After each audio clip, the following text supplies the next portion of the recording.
अब ये next video में हम प्रूव करेंगे to prove that polar equation of cone is L by R equal to 1 minus E cos theta, where E is eccentricity and L is latus rectum of conic, semi latus rectum of कोनी।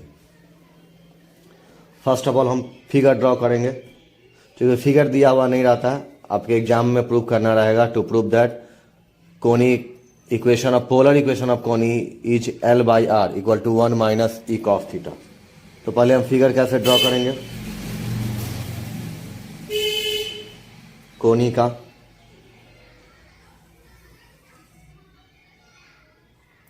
अब इसका latus rectum ये यहां से यहां तक कहलाता है लेटस रेक्टम, ये हाफ सेमी लेटस रेक्टम, इसको मान लिए S। ये कोई पॉइंट है P, सॉरी ये, अब इस पे कोई पॉइंट लेते हैं P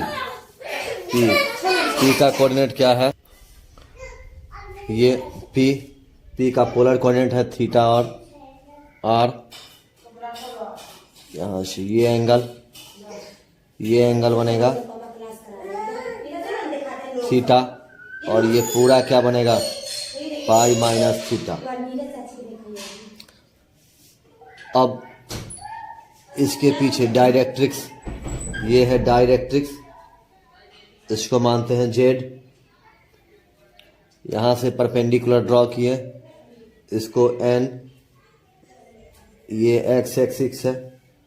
अब यहां से परपेंडिकुलर ड्रॉ किए, फिर यहां से भी परपेंडिकुलर ड्रॉ करेंगे,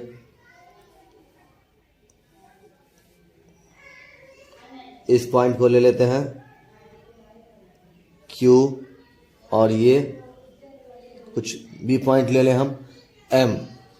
अब कुछ भी पॉइंट ले सकते हैं, कोई फर्क नहीं पड़ता है, Q M L N कुछ भी। अब हम क्या लिखेंगे कि let S be the focus, S क्या है फोकस है, और ZM क्या है, ZM the directrix of the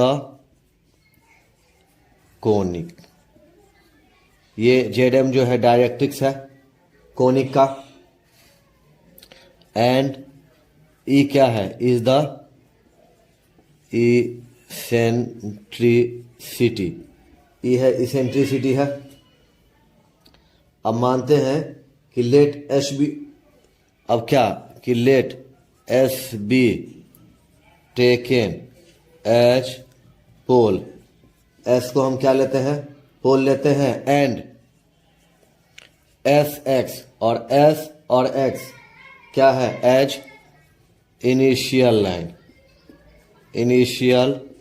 line, चूंकि एंगल इनिशियल लाइन से बनता है। अगर S से X के तरफ इनिशियल लाइन है तो एंगल ये थीटा होगा, अगर S से Z के तरफ इनिशियल लाइन होता है तो एंगल ये थीटा होता। अगर ये एंगल हो गया थीटा तो ये हो गया पाई माइनस थीटा। अब let P be any point, P क्या है कोई पॉइंट है जिसका कोऑर्डिनेट क्या है R और थीटा, किस पर ऑन द कोनिक पे।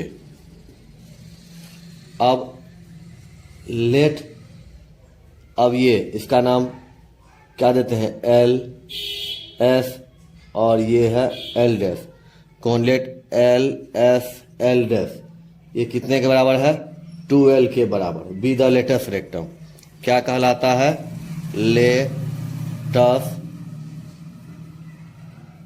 रेक्टम। देन SP, ये S से लेके P का लंबाई क्या कहलाएगा R, एंड एंगल ASP यानी एंगल ASP, इसको हम लेते हैं ये, तो ASP ये क्या हो गया पाई माइनस थीटा,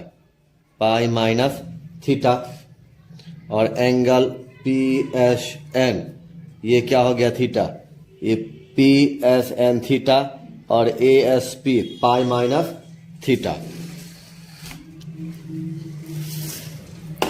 अब फिगर से अब हम लेते हैं फ्रॉम राइट ट्रायंगल, किसमें? Right triangle P S N में, पी एस एन में cos theta, cos theta, cos theta, ये कॉस थीटा सामने वाला पी और ये बी होता है, तो cos theta S N by, ये 90 है तो इसके सामने हाइपोटेनस एस पी, तो एस पी, तब कॉस थीटा एस एन और एस पी का वैल्यू है आर, तो एस एन इक्वल टू क्या हो गया? R cos theta, R cos theta.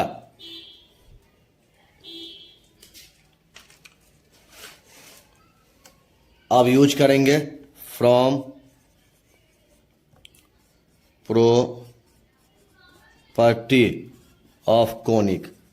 Conic का क्या प्रॉपर्टी होता है कि S P by P M equal to E, S P यानी एस पी यहाँ से यहाँ तक का लंबाई और यहाँ से यहाँ तक का लंबाई, दोनों का रेशियो सेम होगा, S P by P M equal to E. अब जो पी एम का लंबाई है वही जेड एन है,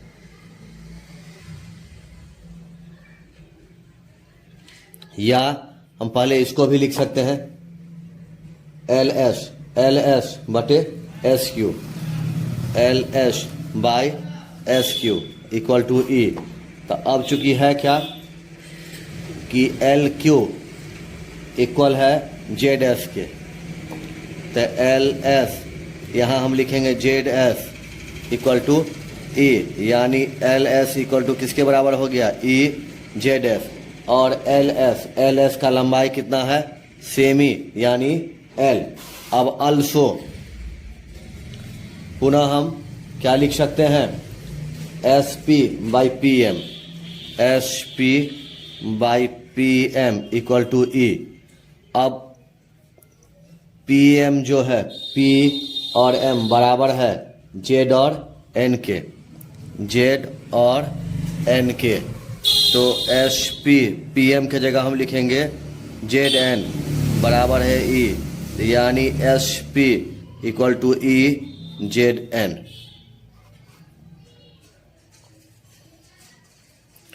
क्लियर? अब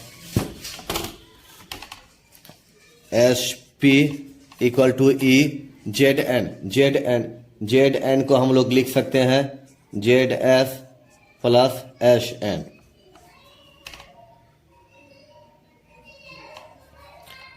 अब E Z S plus E S N, E Z S,